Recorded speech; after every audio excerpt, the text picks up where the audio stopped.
Stefan Swartling here. Hi and welcome to another episode of my audio podcast.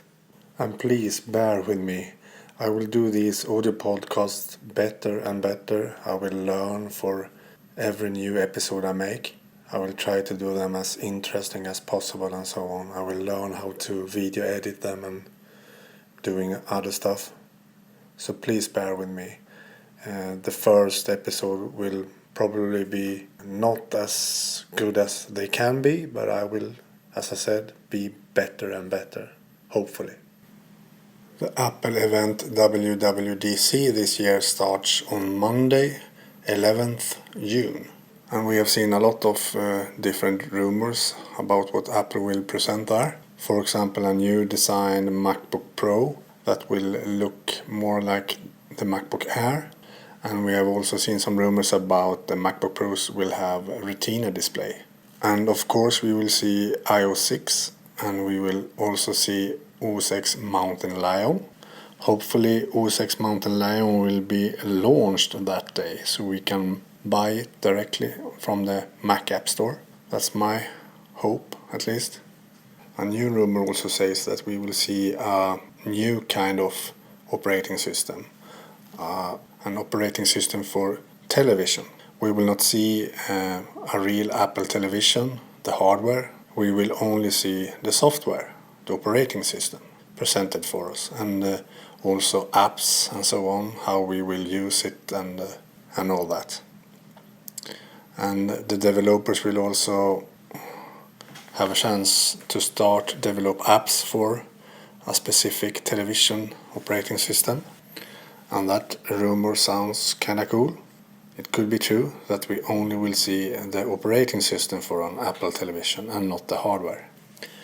As you probably have seen, I have posted a lot of videos about the Apple rumors, a lot of car vlogs. And one thing that no one else believes is that I think we will see a iPod Touch, a bigger iPod Touch, a 7-inch iPod Touch. We will never see an iPad mini because Apple doesn't want to destroy the iPad brand with a smaller iPad. So they will release an iPod, a bigger iPod. I am the only one that predicts that. I'm not sure we will see it at WWDC though, and maybe later in the fall, but it could be presented on WWDC. And we have seen a lot of leaked images of the next iPhone, parts from the new iPhone, the next iPhone, iPhone 5. If they are true or not, no one knows, but they look as the real deal. And the next iPhone will probably not be presented on WWDC. But who knows, maybe Apple surprise us with a new iPhone on WWDC, and the new iPhone will have a 4-inch screen. It will be taller, the same width, but it will be taller. A 4-inch screen with 16:9 aspect ratio, and the dock connector will be smaller, and the headphone jack will be at the bottom. We will have bigger speakers, more room for a bigger battery, and the backside is of some kind of metal and glass.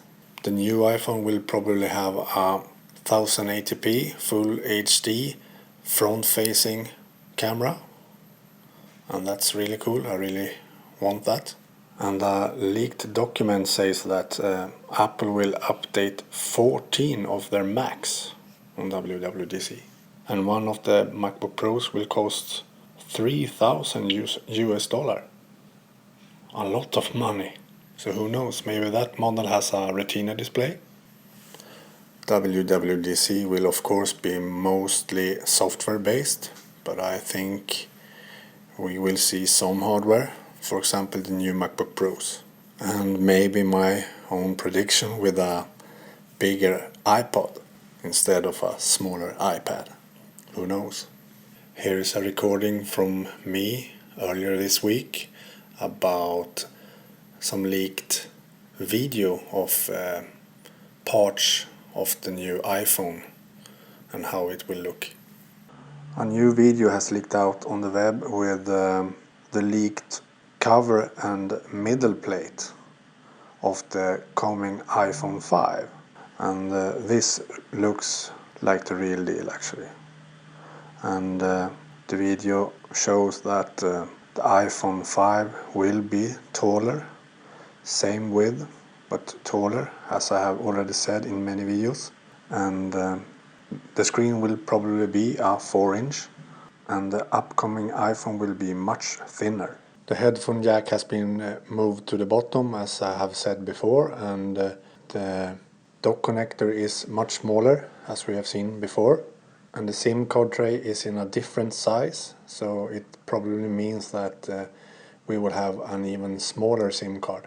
And the speakers is much bigger, and the speaker grill has a completely new design, and there is also an extra space where the speakers is, so we will probably have better speakers. And in total it looks like the next iPhone will be completely redesigned actually. It will have a aluminium or some kind of metal backplate, and much more space inside the phone. Hopefully we'll have a much larger battery and better battery life. In the video you can also see the two-tone metal glass construction we have seen before in earlier photos. This construction is probably because of NFC under the hood. I'm happy what I'm seeing with the design of the coming iPhone, if this is true. I think it looks great, and actually exactly how I want it to be.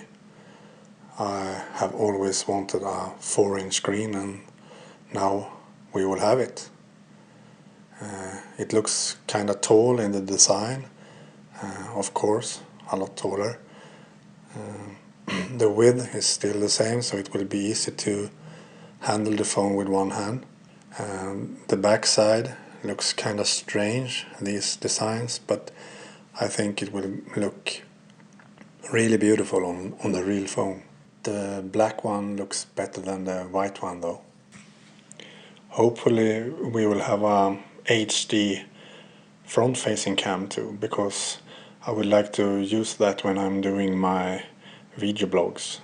It's a lot easier to do video blogs with a front-facing camera, because then I see myself on the screen.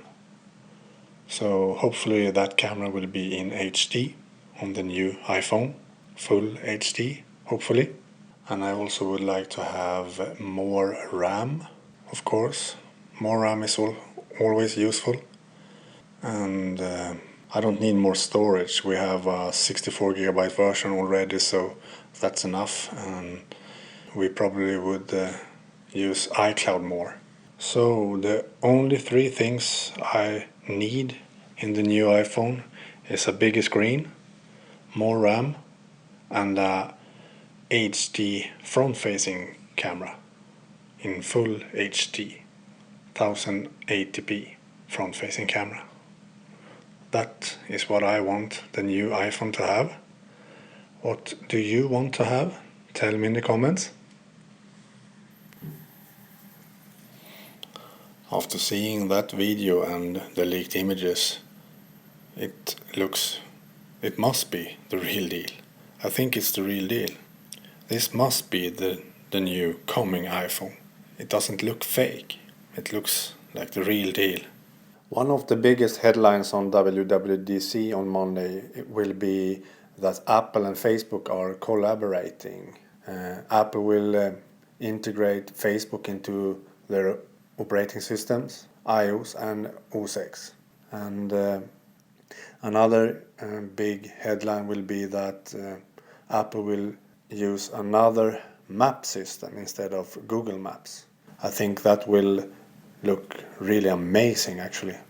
So they will switch Google Maps to their own Maps app. Google will probably release a Google Maps iOS app later on, so you can choose what you want. but the new map system from Apple will be integrated into iOS, and you will find features from it in many different apps. We will probably see an API, so third-party developers can develop features for it. So you can have apps that uses the Apple Maps. I am also hoping for international release of Siri announced on WWDC. It's still not available in, for example, my language, Swedish. A lot of other languages has no support for Siri, so we can hardly use Siri. And I feel cheated by Apple when I bought my iPhone 4S because we still have no Swedish support for Siri, and I only bought the iPhone 4S because of Siri. I had a perfectly fine iPhone 4 that worked really well, so when the iPhone 4S come, I didn't see any huge updates unless for Siri, and that's why I bought the iPhone 4S. So hopefully Apple will announce more international support for Siri on WWDC. I'm still waiting for Swedish language support so I can use all the Siri features. Of course, though, we will see a much better Siri version with a lot more features. Hopefully also an API so that third-party developers can add Siri features to their apps. I think we will see a lot of Siri things on WWDC. The new Apple mapping system will probably not be available internationally either, exactly as Siri. That's what I think, at least, because I think all the map features and so on, voice navigation and all that, will only be in for English, US, UK. So once again, we will probably have to wait a very long time to get all the new features. I think it's too bad that not all can have the really cool new features when both Apple and Google release something new. It takes a lot of time before everyone can use all the features. I think that's bad. Almost a year now, and we can still not use Siri. And with the new Apple Maps, I think it will take almost a year before we can use it in full in Sweden, for example. But of course, a very big part of WWDC will be about O6 Mountain Lion, of course. And I'm really excited about that version. I think it's great that we now can have app synchronized with our iOS devices, iPhones and iPads. Hopefully they will announce an API for third-party developers to do the same, using iCloud to sync our apps with iPhones and iPads and Macs. I think this will be a really great way to use computers together with our iOS devices. The notification center is what I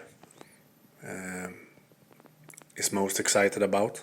I really want that notification center. I use my 11-inch MacBook Air instead of my iPad very much, so I would really love to have my notifications on my Mac too. So it will be really great to have the same notifications that I have on my iPhone, iPad and on my Mac too.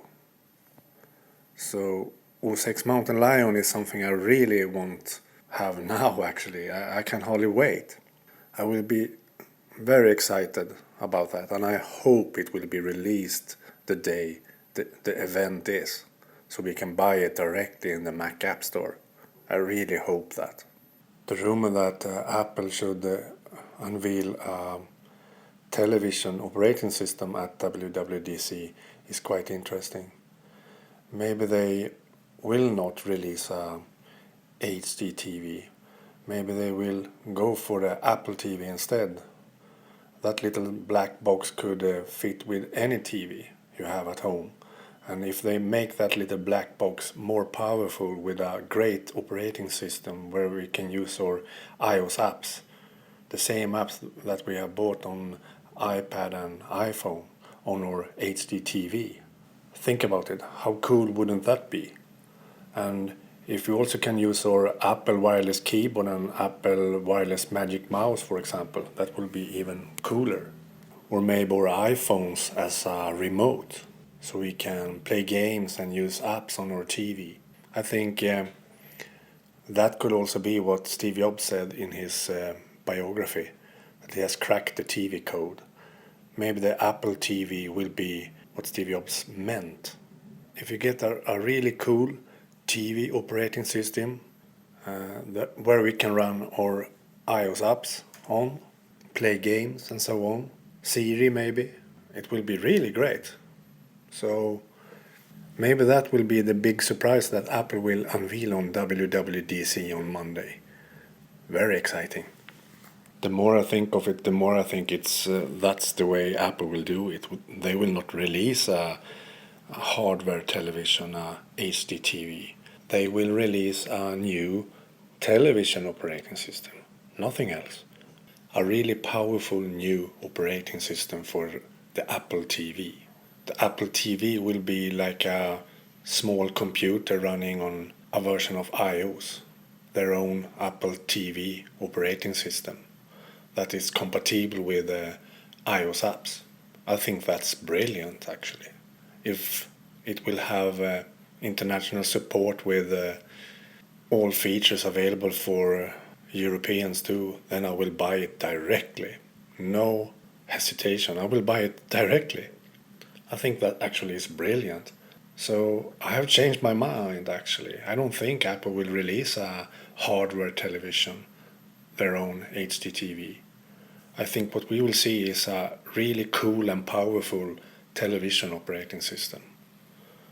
And I think that will be a very huge surprise on WWDC on Monday. I think many people will see that this is the thing, this is the right thing to do, this is what we will use. I mean, the Apple TV is so cheap, almost anyone can buy it and connect it to your TV that you already have. That's brilliant. So why not keep developing the Apple TV to be more powerful, more useful, more synchronized with our other devices, iPhones, iPads and Macs? Think about it. And if third-party developers can develop apps for the Apple TV, then we could have a new category, a new app store for Apple TV. I mean, we could have really great stuff.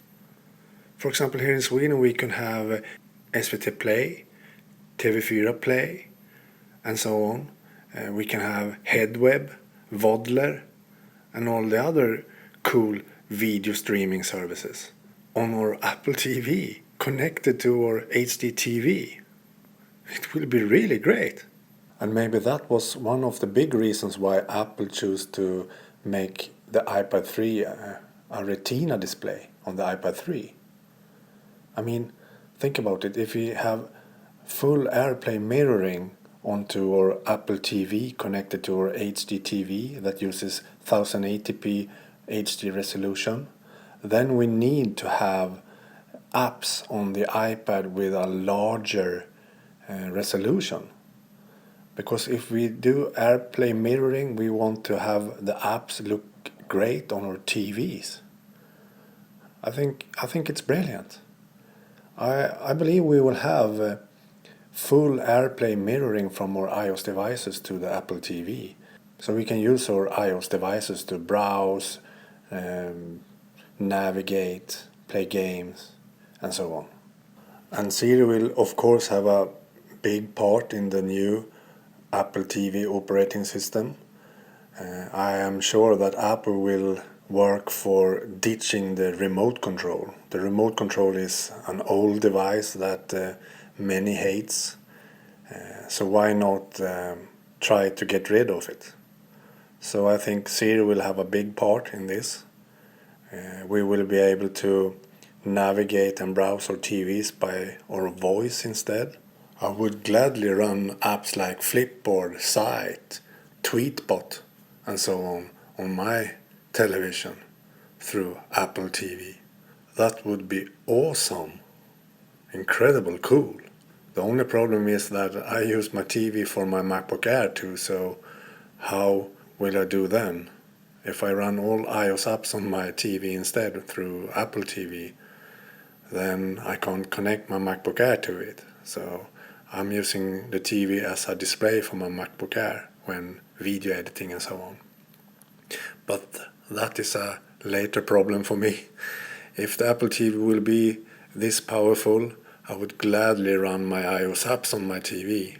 It will be really, really useful. Okay, I think it's time to wrap up this episode of my new audio podcast series on YouTube. You can find these episodes in the specific playlist. And remember to check in my Google Plus post where I do my meta live blogging of the WWDC event. Please join it and make comments and post interesting info from the event. These posts is usually a success, often around 400-500 comments every time. So please join on Monday around 6:45 p.m. Swedish time. So I will post a link to the Google Plus post later on, so watch out for that link and join the discussion on Monday. I hope you like my ideas, my talking in this podcast. Please subscribe to my YouTube channel. Bye.